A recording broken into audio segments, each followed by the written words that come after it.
अर्थमंत्री निर्मला सीतारामन यांनी रविवारी 1 फेब्रुवारीला लोकसभेत देशाचा सर्वसाधारण अर्थसंकल्प युनियन बजेट 2026 सादर केला आणि त्याच्या अर्थसंकल्पीय भाषणात अनेक मोठ्या घोषणा देखील केल्या।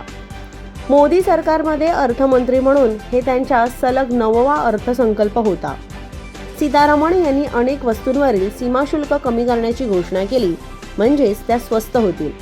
अर्थसंकल्पीय घोषणानंतर कोणत्या वस्तू स्वस्त होऊ शकतात आणि कोणत्या महाग होऊ शकतात ते जाणून घेऊया। अर्थसंकल्पीय भाषणात अर्थमंत्र्यांनी सांगितले की विशेषतः भारतात उत्पादित होणाऱ्या वस्तूंवर सीमाशुल्क कमी केले जात आहे।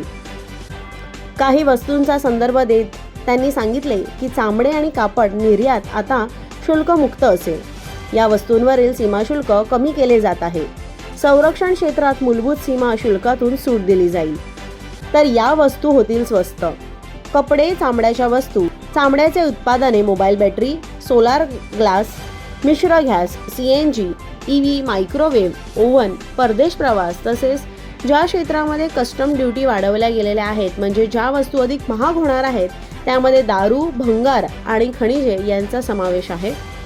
अर्थसंकल्पाच्या घोषणादरम्यान शेअर बाजारावर मोठा दबाव पाहायला मिळाला। बजेटच्या सुरुवातीलाच निफ्टी 289 अंकांनी घसरला आणि सेन्सेक्स 803 अंकांनी घसरला होता।